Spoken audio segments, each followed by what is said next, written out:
done? Ralph McQuarrie / Joe Johnston concept probe droid. January 1st, 2022. Hey everybody, it's been a couple months. In between the two mega variants of the pandemic, I went on vacation and, well, actually I went on like 3 little mini trips. Vacation with my wife to the lovely state of Maine for our anniversary / my birthday, but mostly our anniversary. Went to Connecticut and had a nice gentleman's retreat. I probably did a video after that, but that counts, right? I went out and I saw people, sorely needed. And then went to Los Angeles in November, very early November, and got to see my friends, got to see some sights, saw some of the ILM guys, saw some of the visual effects guys, saw some of just the fellow model guys. We went to the Peterson and saw the James Bond exhibit, which I had seen in England a couple of years prior, but it was cool to see it reconfigured, and just all the other cool cars. They had the Dale, the 3-wheeled Dale car there, which was really cool to see, and the Academy Museum, which, frankly speaking, is sort of a disappointment, but, go there. I'd avoid eating at the cafe unless you like paying $30 for a Caesar salad. Los Angeles. So yeah, those trips sort of like reinvigorated my creativity, reinvigorated my life. We saw friends in Maine. It was just a lovely time. But it's looking like we're, back to sort of hunkering a little bit, which is not why I'm making this video. I just hadn't had the time or thought there was anything worth showing. I was trying to avoid making videos where I just sat there, worried, saying, oh God, what's going to happen next, which was most of what I did in 2020, I feel like. So anyway, I've been working on this McQuarrie probe droid. I've been working on a couple things, but I'm going to focus on this today just because it's sitting right here. And this is the first time I've actually put everything kind of together. It's not actually together. This midsection is. The legs are just sort of in place, friction fit. But they all articulate, everybody moves, it's pretty cool, yum yum yum, it's a little loose, I'll have to tighten a couple of these things up. It's interesting when you're designing something for 3D printing, understanding tolerances, modeling something. If you model a piece that fits in another piece, you have to think about the fact that it's not going to be exactly dimensionally like that, so you have to adjust things by millimeters so that something will fit. You can do that on the back end with sandpaper, which I sometimes have to do, but I've gotten pretty good at understanding how much of a tolerance will be needed for something to do what I want it to do. So that's very gratifying to see really in action here. And this head is also just sort of friction fit. The design is some Ralph McQuarrie, most of them are Ralph McQuarrie painting, that classic painting that we had in the portfolio that everybody knows about. And then a Joe Johnston sketch with like the little knife hand. And this is also from the Johnston sketch, like that little weird shoe leg thing. So, but again, it's a design exercise. It's something I've been wanting to do. I had my friend Josh Maruska do the electronics for me. There's 2 servos, one that does the head and another one that was going to do the antenna, but instead there's a little radar dish that sits up here and it's going to make the radar dish swivel, which I thought was a little more kinetic than just an antenna. And it's interesting also when you're making something, designing it, thinking ahead to how the order of operation is going to be with painting and assembling.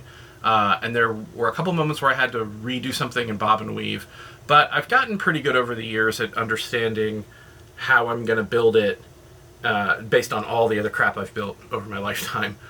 So like, for example, this body is going to get completely done, and then the lid gets put on, and that gets buttoned up and painted, and then the head is put on. But the head won't get put on until I paint it and put all the eyes on. So like this middle section of the head will be done, but this lid will be off, so I can get in there and finish up the little bit of the radar and just make sure the electronics are centered and working. And then the very last thing will be poop. Well, the second to last thing will be this, and then the legs will go in. Now the legs, I initially had a hole in the bottom of this skirt and a little post and what is essentially a locking washer. It's all printed parts, right? And I realized that meant that these legs would have to go on before the lid went on. So I would be sitting here moving shit around, and there's a high probability, very high probability with me, that the legs would break. So I did something different. Instead, and this is friction fit, I redesigned it a little bit and had to Dremel out the bottom of those holes so that it was this wide, as opposed to just as wide as the post. And then I capped it from the inside so it can be now completely buttoned up. And basically now what you're looking at on the underside is just a void, a hole, but completely enclosed. And then the post and the locking washer are in this assembly, which also has its own lid. So this spins around and I can put glue here without worrying about gumming up the works, and smush it up there, and then we're done. So these will be the last things that go in there. Also thinking about painting these, I can use this flipped upside down essentially as a holder while I paint these things, which is also pretty great. That's how I've been priming them. So I want to show you a couple other little things. It's just interesting stuff that you learn along the way when you make these kinds of things that then come to bear later on. Also, as you can see, it's still moving around, but there's no sound. I have an on-off switch for the audio, so that's pretty cool. This thing's great. I really like this thing a lot. So the head, as I said, is just friction fit on a little collar, right? And there's 4 lights here, so easily removable. And then you can see this is just taped, blue painter's tape, this servo where the radar will be controlled, and there's 4 LEDs. And then you can see that moving a little bit. And then the collar. And there's also a little gun like there is on the original. So yeah, you can see how insanely messy I am. Josh is probably cringing seeing all of his hard work just crudely epoxied into place. Sorry. But you've got the main servo here essentially driving a little bearing. And I put a bearing in there because I knew that the head was going to have a fair amount of weight and it needed to, support it without being wonky and jerky. And then this servo, again, is going to live somewhere up in the head aligned with the hole I have in that little top lid to run the little radar guy. And actually, I should probably tape him up a little better because he's going to totally fall when I flip it. So, yeah, it's been a really, really gratifying build. It hasn't been terribly challenging, but I think that's honestly because I've done so much of this type of work in the past, and I can just anticipate things that are going to go wrong. This is a laser cut, essentially armature. Speaking of armature, there is a metal rod that goes through the body of this. This is a 1/4-inch gas pipe with an adapter to the thin brass. I don't know if it also says it's 1/4-inch, but it's actually a thinner pipe. So kind of crude, but effective. The speaker, funny enough, housed in the middle. So the speaker is blowing its sound through these holes, and this whole thing, especially when it's capped, acts as a speaker box. So it can be very loud, honestly. And again, there's a on-off switch for sound, which is pretty great. And this is pretty funny. Let me see if I can throw some light on this so you can see it a little better. Yeah, and then in this cutout, I've hidden a volume switch. So you can turn the volume up, and you can turn the volume down, which is pretty great. And I also want to talk about this one light. So right here on the McQuarrie sketch, there is what looks like the Jabba's Palace sentry light. You can see it a little better right there. And the LED inside is flickering, so it looks like he's, sensing.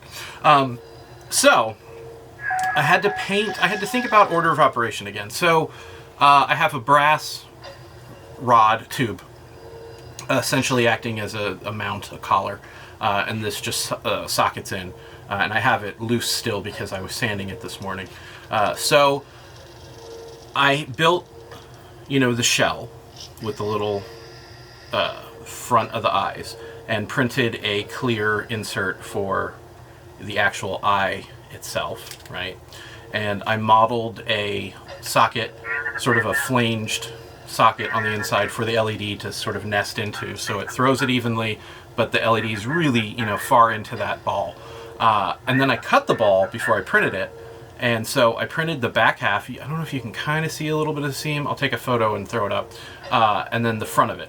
So I had to paint the front because I'm going to have to mask this and then paint around that seam, right? So it'll all be seamless, but if I hadn't thought to paint all of this, I would then be kind of humped when it came time to, do all the painting, because I can't paint this clear part now. So just thinking about order of operation and what you're going to have to do, and adjusting your physical pattern and print for all of these like eventualities or whatever. So that's something that just sort of comes second nature after a while. But when you think about it, you're like, oh, that's pretty good that I thought of that. And that's really it. There's lights around in various places. The base is going to have a little bit of snow to hide the mount flange, essentially, and I think I'll put the power port in the base too, just for a clean look. I got to paint all of the eyes black. They're all primed and ready to go. There's 18 of them. So those will get painted and put into place, but the head has to get painted first. I'm painting it a very dark gray, and then I'm misting like a copper color over top of it. So it'll have almost like an insect beetle look to it, but it sort of echoes the browns I feel like in the McQuarrie painting. And it's just like, I haven't seen, I guess Eve 99 or EV 99, however you pronounce it. Droid is a coppery color. It's not going to be that coppery, but there's not a lot of like that look running around. So I think it also further differentiates the concept look, and it'll also look really nice as a contrast against the gloss black eyes that are going to go in there. And then the gun, yeah, I'll address that real quick too.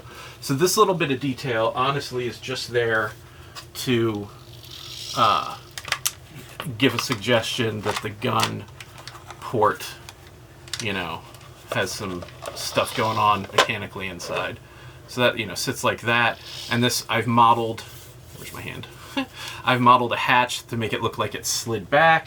And I have a better print of the gun in another place. But, so this is like a test print essentially. But the gun will like sit like that, and be menacing, I guess. So that is it for the Probe Droid, besides final assembly and paint, to be honest. I could probably get this done a lot faster than I think. It's hard to gauge how quickly you build something. Sometimes, like, anticipating how much is left, like the Endor Forest Ranger, which is so close to being done, I might finish it today. And that, now that I've sort of done some stuff here and I have to wait for it to dry or whatever, I will, I'm going to paint some stuff and wait for it to dry. I will put that aside and see if I can finish up that Ranger, which would be great because it's been a long time coming and I really need the space back so I can work on the X-Wing. So more on that, and hopefully I'll have another video within the next couple weeks as opposed to a couple months. So I hope you guys had a great New Year, and I really, really hope that 2022 is better than 2021. All things considered, I think we're all making the best of it as we do, and hang in there. And I swear to fucking Christ, I'm going to Wonderfest this year, so I'll see some of you guys there, and hopefully we'll all be able to get together and see each other on our own terms feeling safe and secure. And with that, I will say goodbye for now. Okay, bye.